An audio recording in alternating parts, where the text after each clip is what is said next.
país potencia billetes de 100 no es suficiente para cubrir los gastos de su propia falsificación.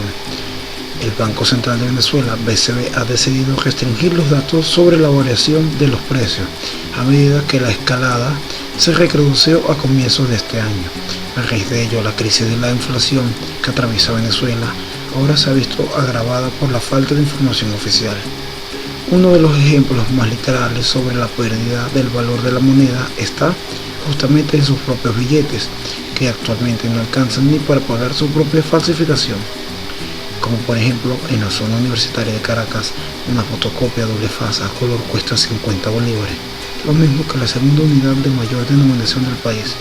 El billete más valioso de la economía venezolana apenas alcanza para pagar una fotocopia de sí mismo. En 2013 la inflación oficial venezolana fue del 56,2% y en 2014 trepó a 68,5%, los datos más elevados a nivel mundial según el BCV.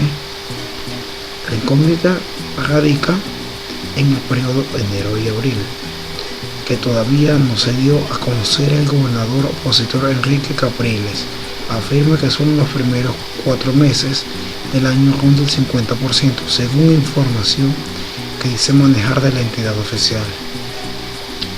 De acuerdo con un informe presentado por el diario La Nación de Argentina, las consultoras privadas con sede en Caracas estiman que durante enero fue 10% y que para todo el año maneja un piso de 110% y un techo de 175%. La amplitud de la brecha radica en la escasa información disponible para realizar escenarios macroeconómicos. El avance de los precios es difícil de medir en el día a día, dado que todas las semanas hay cambios significativos en los supermercados. Una botella pequeña con agua o con gas puede costar 75 bolívares. La relación con el salario aún es peor. Para cubrir una canasta básica alimentaria familiar se necesitan entre 3 y 4 sueldos mínimos, 7.309. Las estimaciones de la materia económica por parte de especialistas en el área continúan en un panorama nada alentador y pareciera que a medida que avanzan los días, sus pronósticos se acentúan poco a poco, afectando especialmente al ciudadano de a pie.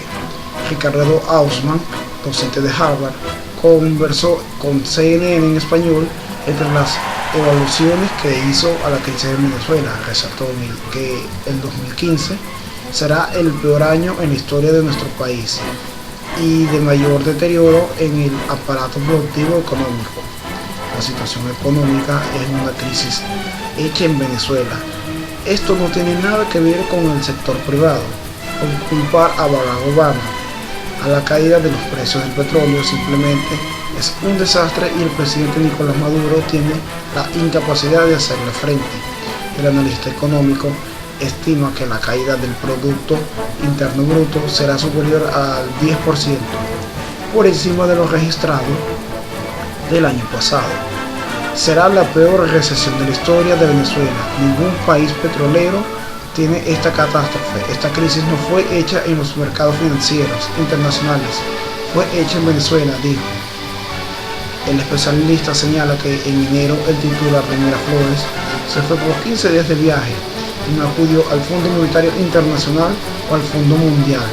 No pasó por organismos que podrían aportar ayuda económica al país y tampoco decidió renegociar la deuda externa y este país a la deriva y a una crisis que puede terminar convirtiéndose en humanitaria.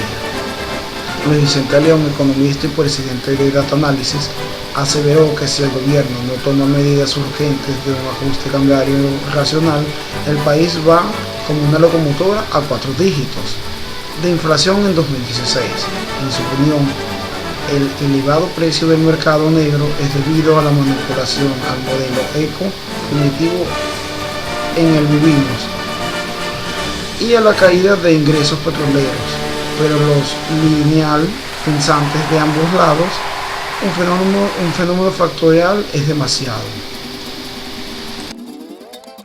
Lo que viene es peor. Crisis económica se profundizará en el segundo semestre del año 2015.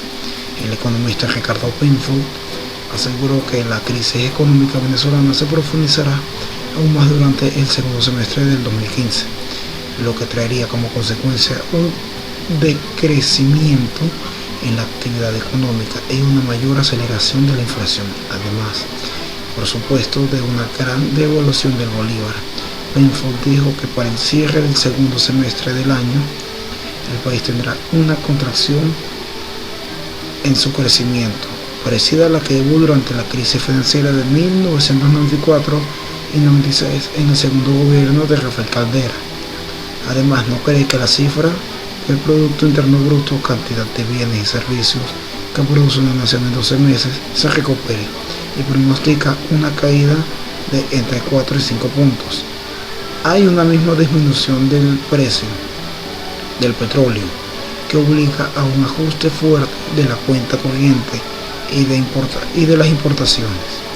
El economista Asdrúbal Oliveros indicó que el comportamiento de la economía sería aún peor, pues habrá una caída de menos 7%.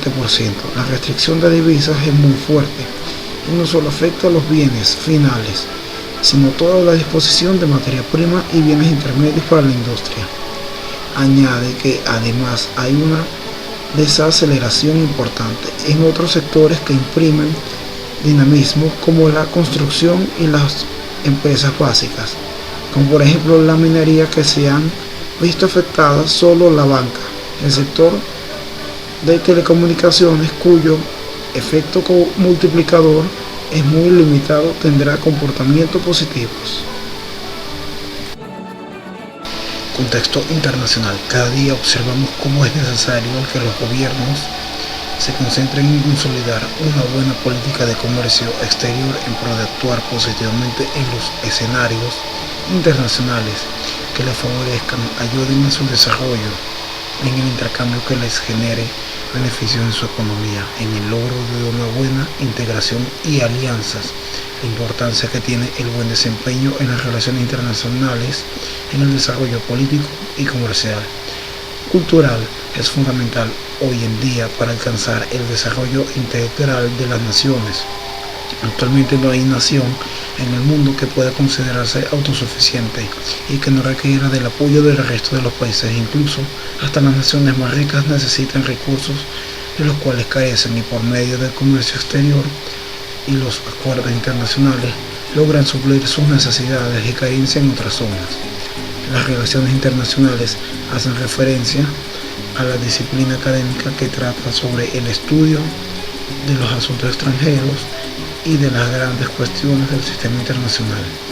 El papel de los estados, el de las organizaciones internacionales, el de las organizaciones no gubernamentales ONG, el de las empresas multinacionales. Las relaciones internacionales pertenecen a la vez al dominio académico y al dominio político.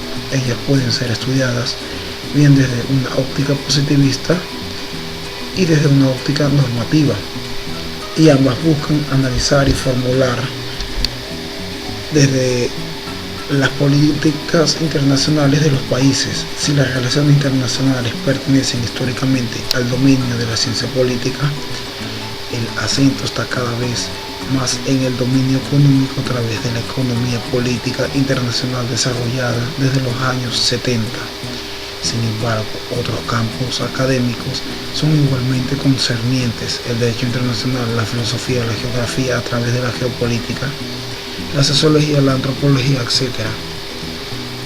Con respecto a los temas más estudiados, incluyen la globalización, el Estado y ecología, el desarrollo sostenible, el terrorismo y el crimen organizado, la proliferación nuclear, el nacionalismo, el desarrollo económico, las finanzas internacionales, los derechos del hombre y otros.